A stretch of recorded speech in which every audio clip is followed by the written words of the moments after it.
दोस्तों, जैसा कि आप सब जानते हैं कि आर्यन ड्रग्स मामले में अचानक से एक फिल्मी ट्विस्ट आ चुका है। फिल्मी इसीलिए क्योंकि फिल्मों में भी आप देखते होंगे कि जब किसी रसूखदार आदमी के बेटे या बेटी को पकड़ा जाता है तो सच्चा गवाह भी अचानक से पलटी मार देता है। कुछ ऐसा ही हमें आर्यन के केस में भी देखने को मिल रहा है। एनसीबी के एक गवाह ने यहाँ पर यू टर्न ले लिया है। उसने हलफनामा जारी किया है जिसमें एनसीबी पर आरोप लगाया गया है और ये कहा गया है कि समीर वानखेड़े ने आर्यन को इसीलिए पकड़ा है क्योंकि वो वसूली करना चाह रहा था। करोड़ों की डील हो रही थी। इस हलफनामे में क्या क्या कहा गया है वो भी हम आपको बताएंगे, लेकिन आपको बता दें कि इन आरोपों का एनसीबी की तरफ से मजबूती से जवाब दिया गया है। एनसीबी ने साफ साफ कहा है कि आर्यन और उसकी मित्र मंडली ने डार्क नेट के जरिए ड्रग की खरीद फरोख्त की है, जिसके पुख्ता और पक्के सबूत हमारे पास मौजूद हैं और क्रिप्टो करेंसी के जरिए ये सब कुछ किया गया है, जो हम आपको पहले ही अपनी एक रिपोर्ट में बता चुके हैं। जब से शाहरुख का बेटा आर्यन खान एनसीबी के शिकंजे में आया है दोस्तों, तब से ही तरह तरह की बातें फैलाई जा रही हैं। विपक्ष तरह तरह की बातें कर रहा है कि जानबूझकर झूठे आरोप में आर्यन को फंसाया गया है, क्योंकि आर्यन खान है इसीलिए ही उसे पकड़ा गया है। शाहरुख खान को टारगेट किया जा रहा है। वानखेड़े बीजेपी के इशारे पर ही ये सब कुछ कर रहे हैं। समीर वानखेड़े की छवि धूमिल करने के लिए कभी उनकी सिस्टर को घसीटा जाता है, कभी उनकी मां का नाम लिया जाता है और कभी उनके फादर पर लांछन लगाया जाता है। और यहां तक आरोप लगाए जाते हैं कि समीर मालदीव्स और दुबई जाकर बड़े स्टार्स के साथ डीलिंग करते हैं, जिसके एवज में वो उन पर केस नहीं बनाएंगे। खैर, इन सब बातों का समीर वानखेड़े जवाब दे चुके हैं, लेकिन अब अचानक इस हलफनामे के नाम पर जो विस्फोट हुआ है वो सारी हदें पार कर देता है। जानबूझकर केस को भटकाने की कोशिश की जा रही है। तरह तरह की हेडलाइंस बन रही हैं। ऐसा पहली बार नहीं हुआ है दोस्तों, ऐसा हमेशा होता रहा है। जैसे ही एनसीबी की तरफ से पक्के सबूतों की बात कही जाती है तो अचानक से एक गवाह पलटी मार देता है और इस तरह का हलफनामा जारी करता है जिसका उद्देश्य साफ तौर पर समझा जा सकता है। इस हलफनामे को आप पढ़ेंगे तो साफ तौर पर समझा जा सकता है कि ये काफी मंझे हुए वकीलों की मदद से बनवाया गया है। एक एक शब्द, एक एक वाक्य कानूनी दांव पेच का इस्तेमाल करते हुए लिखा गया है, जिसका सरल भाषा में मतलब यही निकलता है कि समीर वानखेड़े ने आर्यन खान को सिर्फ और सिर्फ इसीलिए पकड़ा है क्योंकि वो आर्यन को पकड़कर रिश्वत लेना चाहते थे, शाहरुख खान से वसूली करना चाहते थे।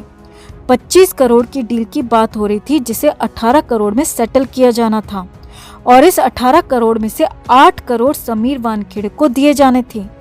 और ये पूरी डीलिंग किरण गोस्वामी, सैम डिसूजा और शाहरुख की मैनेजर पूजा ददलानी के बीच हो रही थी। और आखिर में इस हलफनामे में लिखा गया कि 25 करोड़ की ये डील फाइनली 18 करोड़ में सेटल हुई।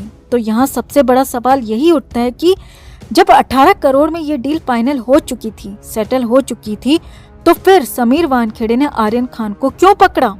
क्यों आर्यन खान आज सलाखों के पीछे है? और 18 करोड़ तो क्या, 25 करोड़ देना भी शाहरुख खान के हाथ के मैल के बराबर है।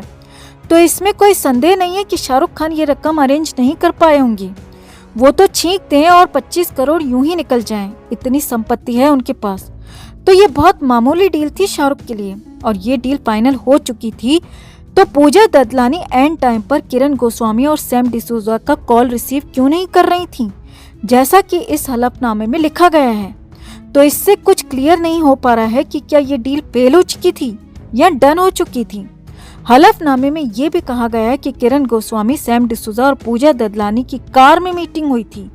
तो ये भी एक जांच का विषय बन जाता है कि ये लोग कब मिले, कहाँ मिले, ये गाड़ी कहाँ कहाँ गई। इसके सीसीटीवी फुटेज भी निकालने चाहिए, जैसा कि वाजह के केस में सारी डिटेल्स निकाली गई थी। तो अगर इस हलफनामे में लिखी बातों में जरा सी भी सच्चाई है तो जांच से दूध का दूध और पानी का पानी हो जाएगा।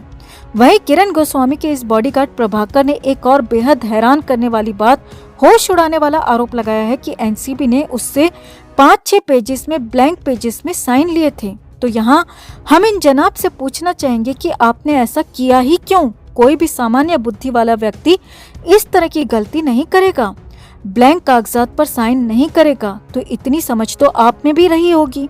जब आप इस बात का ढिंडोरा अभी पीट रहे हैं तो आप तब इतनी आसानी से विक्टिम कैसे बन गए? कैसे इतनी आसानी से ब्लैंक पेजेस पर अपने साइन दे दिए? जब आप ये सब अपनी आंखों से देख रहे थे कि आर्यन मामले में इतना घोटाला चल रहा है, 25 करोड़ 18 करोड़ की डील हो रही है। पूजा ददलानी, सैम डिसूजा और किरण गोस्वामी के बीच इस तरह का सौदा हो रहा है। तो ये सब देखते समझते हुए भी आपने ब्लैंक पेजेस पर अपने साइन दिए क्यों? तो जनाब, आरोप तो आपने लगा दिए, लेकिन अब इन सारे सवालों के जवाब भी आपको देने पड़ेंगे। साबित करना पड़ेगा कि आप जो कुछ भी कह रहे हैं, जो भी आरोप लगा रहे हैं, वो सच है। आपने समीर वानखेड़े जैसे शेर की मान में मुंह मारा है। इतनी आसानी से तो अब वो भी आपको छोड़ने वाले नहीं हैं। अब आपको अपने आरोप साबित करने ही पड़ेंगे, वरना एनसीबी अब आपको भी नहीं छोड़ेगी। वहीं एनसीबी के हेड समीर वानखेड़े ने इस पर अपनी प्रतिक्रिया देते हुए कहा है कि उनके खिलाफ ये जो हलफनामा जारी किया गया है, ये जो आरोप लगाए जा रहे हैं, ये किसी बहुत बड़े खेल का ट्रेलर है। तो इन सारी बातों का क्या मतलब है दोस्तों? मतलब बिल्कुल साफ है कि जहां के नेता, जहां की सरकार, जहां का पूरा सिस्टम एक ड्रग के आरोपी को बचाने के लिए मैदान में उतर आए, तो वैसे माहौल में इस तरह की चीजें तो होंगी ही। गवाह भी पलटेंगे। अभी तो एक पलटा है, कल और पलटेंगे। ये किरण गोस्वामी भी गायब हो चुका है। जब से आर्यन के साथ उसकी सेल्फी वायरल हुई है, तब से ही वो फरार है और उसके पीठ पीछे किरण गोस्वामी का बॉडीगार्ड सामने आता है और इस तरह का हलफनामा जारी करता है। तो ऐसे में किरण गोस्वामी का भी पता चलना बेहद जरूरी हो गया है। और इसका ये बॉडीगार्ड प्रभाकर, जिसने ये हलफनामा जारी किया है, क्या ये एफिडेविट उसने किसी दबाव में जारी किया है? ये भी एक जांच का विषय है। क्योंकि अगर ये सच बोल रहा है, तो जब इतना सब कुछ ये जानता था, इतनी सारी बातें इसे मालूम थी, तो इतने दिनों तक ये चुप क्यों था और अचानक इस तरह से हलफनामा क्यों जारी किया? और यहाँ हम एक बार फिर दोहराना चाहेंगे कि सबसे बड़ा कॉन्ट्रडिक्शन तो इस पूरे मामले में यही है कि जब आर्यन खान को पकड़ा ही इसीलिए गया था ताकि ये 25 या 18 करोड़ वाली डील हो सके, तो डील तो हो चुकी थी। फिर आर्यन को क्यों पकड़ा गया, क्यों उसे जेल में डाला गया? तो इन सब बातों की गहराई से जांच होना बेहद जरूरी है। जहां पूरा सिस्टम भ्रष्ट नजर आ रहा है, वहां समीर वानखेड़े जैसे सच्चे और ईमानदार अफसर पर इस तरह के आरोप लगाए जा रहे हैं, जो बिना डरे बेखौफ होकर ड्रग माफियाओं के सीने पर चढ़कर उन्हें चुनौती दे रहे हैं। उन्हें प्रताड़ित करने के लिए आपने क्या क्या नहीं किया, कौन कौन से गंदे आरोप नहीं लगाए। कभी आप उन्हें बीजेपी के हाथ की कठपुतली बताते हैं, कभी आप उसकी माँ बहन पिता पर सवाल उठाते हैं, कभी कहते हैं कि वो वसूली करता है, बॉलीवुड को जानबूझकर टारगेट कर रहा है। तो ऐसे में अब इस हलफनामे की सच्चाई पता लगाना बेहद जरूरी बन जाता है। और ये काम खुद एनसीबी का भी है, पुलिस का भी है और सेंट्रल एजेंसीज का भी है। इस पूरे मामले में क्या आप हमारी बात से सहमत हैं? कमेंट में आप भी अपनी बात, अपनी राय जरूर रखें और समीर वानखेड़े का हौसला बढ़ाने के लिए वीडियो को लाइक और शेयर जरूर करें।